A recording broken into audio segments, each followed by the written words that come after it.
para los casos en que se pretenda garantizar la seriedad de la oferta. ¿Qué valores se pueden endosar en garantía? Únicamente aquellos que el decreto 4828 dijo, Bianca. Esto es, CDTs de entidades vigiladas por Superintendencia Financiera, pagarés emitidos por esas entidades o títulos de tesorería TES. Se aceptan hasta por el 70% de su valor y su vencimiento no debe ser inferior al del proceso de selección en relación con lo que anotaba ya la exposición principal, tanto a lo que se prevé para firmar el contrato como a la posible extensión del proceso de selección sin exceder los 3 meses. La custodia del título será de la entidad estatal o del depósito centralizado de valores si se trata de un título desmaterializado. Nuevamente, la efectividad también ocurre por acto administrativo. Si cualquiera de esos hechos que ofenden la seriedad de la oferta ocurren, la entidad lo declarará, irá ante el emisor del título cuando él venza, no antes, cuando él venza, lo cobrará y descontará la parte que se haya entonces establecido como garantía de seriedad, devolviéndole el remanente a quien había endosado el título. Y finalmente, el depósito en dinero en garantía. Tal vez lo que hay que recordar en eso, Bianca, es que el Código de Comercio exige que ese depósito en garantía, y el decreto así lo ratifica, tenga lugar ante una entidad vigilada por la Superintendencia Financiera. Las condiciones de manejo del depósito serán condiciones contractuales en donde la entidad tendrá que velar porque se cumplan las exigencias del decreto 4828. Esa es mi complementación. Muchas gracias, doctor Gonzalo. Y recuerden que si tienen alguna inquietud sobre el tema del día de hoy, el nuevo régimen de garantías en la contratación pública, en minutos o desde ya pueden empezar a comunicarse en Bogotá al teléfono 570-4787 o para quienes se encuentren fuera de Bogotá, nuestra línea gratuita nacional 018-9545-50. Continuamos escuchando a nuestros panelistas. El turno ahora es para el doctor César Torrente. Bianca, muchas gracias. Efectivamente, este tema de las garantías pues es de vital importancia no solamente para el Estado colombiano, sino para la comunidad en general. Todos sabemos que el incumplimiento de los contratistas, de los contratos que celebran con las entidades estatales, pues puede generar graves perjuicios a la comunidad en particular y a las entidades públicas en especial. Y lamentablemente hemos tenido unos casos muy tristes en la historia jurídica del país, en los cuales después de toda la expedición de normas, después de todos los análisis que hacen los expertos, pues llega uno y encuentra por parte de los organismos de control o en muchos casos encuentran los medios de comunicación que las pólizas ni siquiera existían, porque solamente existían unas fotocopias de las pólizas, que es lo mismo que tener una fotocopia de un billete o tener una fotocopia de un cheque. Entonces, el tema de que las entidades velen porque las garantías sean constituidas de manera adecuada y de manera legal, pues es fundamental. Y es fundamental adicionalmente desde el punto de vista de la Contraloría General de la República. Yo me quiero referir a varios aspectos especiales. En primer lugar, en algunas ocasiones llaman a los organismos de control, en particular a la Contraloría General de la República, a solicitarle a la Contraloría que verifique si la entidad pública respectiva aprobó o no aprobó las pólizas de conformidad con la ley, en este caso de conformidad con el decreto 2474 y con la ley 1150. Esto sucede sobre todo en los procesos de licitación grandes, donde en algunos casos hay inconformidad por parte de aquellos contratistas que ocuparon segundos o terceros lugares. Si bien a la Contraloría General de la República le preocupa, y así lo ha manifestado y lo manifiesta hoy reiteradamente, que las pólizas queden aprobadas adecuadamente, pues no podría la Contraloría General de la República, por expresa prohibición constitucional, meterse en el ámbito administrativo de cada una de las entidades públicas y determinar si están aprobando bien o no están aprobando bien las garantías.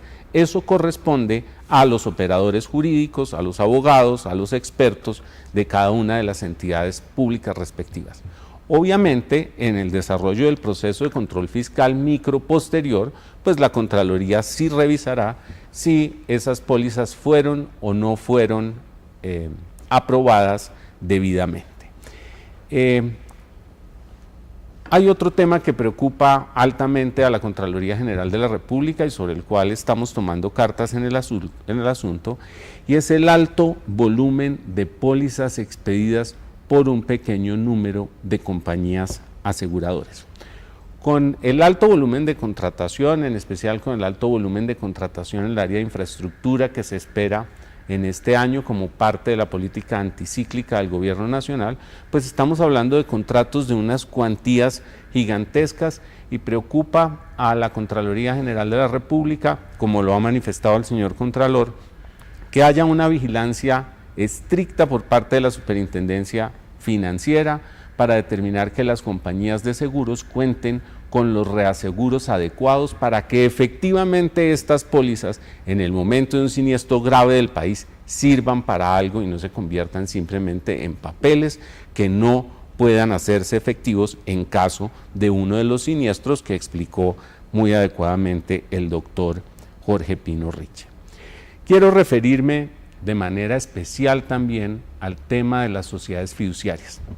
En el país se ha satanizado mucho la figura de la fiducia mercantil, porque en algunas ocasiones se ha utilizado de manera muy santa. Para todos es conocido los escándalos que ha descubierto la Contraloría General de la República y que ha investigado también la Procuraduría General de la Nación en relación con el tema del manejo inadecuado de regalías a través de las sociedades fiduciarias. En este caso, yo quiero mencionar que obviamente eso no se le puede echar la culpa a la figura de la fiducia, porque la fiducia bien utilizada es un excelente mecanismo. La posibilidad de utilizar la fiducia mercantil para como un elemento o como una posibilidad nueva en la ley y en el decreto para garantizar el cumplimiento de obligaciones por parte de contratistas, pues creemos que es una excelente innovación, pero que al mismo tiempo impone una nueva responsabilidad a las sociedades fiduciarias que deberán manejar el tema con la altura en el cual han manejado muchos de los negocios que en la actualidad llevan con el Estado. Y este es un punto en el cual quisiéramos también hacer un comentario adicional. Aquí encuentra uno con este decreto que es uno de los casos típicos en los cuales el derecho privado, el derecho mercantil, pues empieza a interrelacionarse de manera muy clara con la contratación pública. Aquí hemos oído hablar al doctor Pino y al doctor Gonzalo Suárez de temas que casi que son propios del derecho mercantil. Estamos hablando de fiducia mercantil, obviamente de su diferencia con los encargos fiduciarios, estamos hablando de CDTs, estamos hablando de TES, estamos hablando de garantías bancarias a primer requerimiento, estamos hablando de cartas de crédito stand-by.